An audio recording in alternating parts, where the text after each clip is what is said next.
नमस्कार मित्रांनो, महाराष्ट्र राज्यातील सर्व शेतकऱ्यांसाठी ही अतिशय महत्त्वाची व आनंदाची बातमी आहे मित्रांनो।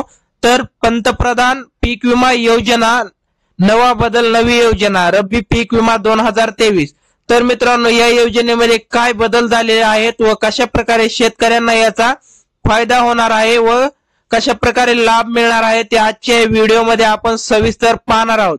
त्यासाठी चॅनलवर नवीन असाल तर चॅनलला लगेच सबस्क्राइब करा, व्हिडिओला लाईक करा आणि जास्तीत जास्त शेतकरी बांधवांपर्यंत हा व्हिडिओ शेअर करा आणि हा व्हिडिओ शेवटपर्यंत बघा, जेणेकरून तुम्हालाही समजेल की या योजनेमध्ये काय बदल झालेले आहेत व आपल्याला याचा कशा प्रकारे फायदा देखील होणार आहे। अत्यंत आनंदाची बातमी आहे मित्रांनो, ही रब्बीतही 1 रुपयातच पीक विमा काढला जाणार आहे मित्रांनो। गेल्या वर्षी 5.5 लाख शेतकऱ्यांनी काढला पीक विमा। तर मित्रांनो, रब्बी हंगामातील गेल्या वर्षी 5.5 लाख शेतकऱ्यांनी पीक विम्यासाठी अर्ज केले होते। राज्यात 2023-24 पासून सर्वसमावेशक पीक विमा योजना राबविण्याचा निर्णय राज्य सरकारने घेतला आहे।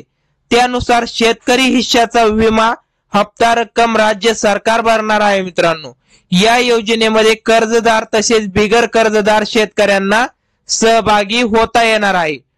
रब्बी ज्वारीसाठी 30 नोव्हेंबर पर्यंत, तर गहू, बागायत, हरभरा, रब्बी कांदा या पिकांसाठी 15 डिसेंबर पर्यंत अर्ज करता येतील। तसेच उन्हाळी भात व उन्हाळी भुईमूग या पिकांसाठी 31 मार्च 2024 पर्यंत शेतकऱ्यांना सहभागी होता येणार आहे। शेतकऱ्यांना केवळ 1 रुपया भरून pmfby.gov.in या पोर्टलवर स्वतः शेतकरी बँक, विमा कंपनी अथवा सामूहिक सेवा केंद्रांमार्फत नोंदणी करता येणार आहे। प्रत्येक अर्जासाठी दिले जातात 40 रुपये। तर मित्रांनो, पीक विमा कंपन्यांच्या माध्यमातून अर्ज भरणाऱ्या CSC सेंटर धारकाला 40 रुपये प्रत्येक अर्जाचे दिले जातात मित्रांनो। त्यासाठी आपल्याला शेतकऱ्यांना फक्त 1 रुपया त्यांना द्यायचा आहे। जर त्यांच्या माध्यमातून तुम्हाला अधिक रक्कम मागण्यात आली तर मित्रांनो, तुम्ही तक्रार देखील करू शकता। तुम्ही फक्त CSC सेंटर धारकांना पीक विम्याचा अर्ज भरण्यासाठी केवळ 1 रुपया द्यायचा आहे मित्रांनो। परत एकदा सांगतोय, 1 रुपयाच्या वर त्यांना तुम्ही कसल्याही प्रकारची रक्कम त्या ठिकाणी द्यायची नाही।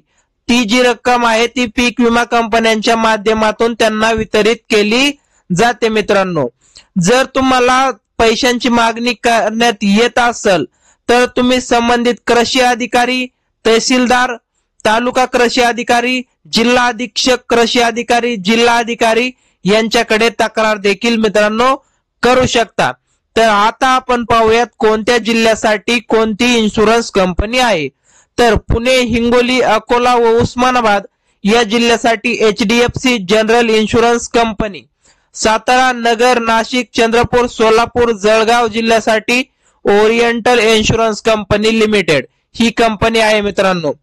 तर यापुढे आपण पाहू शकता की योजनेत सहभागी होण्यासाठी नोंदणी करण्यासाठी सामूहिक सेवा केंद्रधारकाला विमा कंपनी मार्फत प्रत्येक अर्जासाठी 40 रुपये देण्यात येतात मित्रांनो। मी अगोदर देखील तुम्हाला सांगितले आहे की CSC सेंटर धारकांना जिथे तुम्ही पीक विमा भरता त्या ठिकाणी त्यांना विमा कंपनीच्या माध्यमातून प्रत्येक अर्जाचे 40 रुपये देण्यात येतात।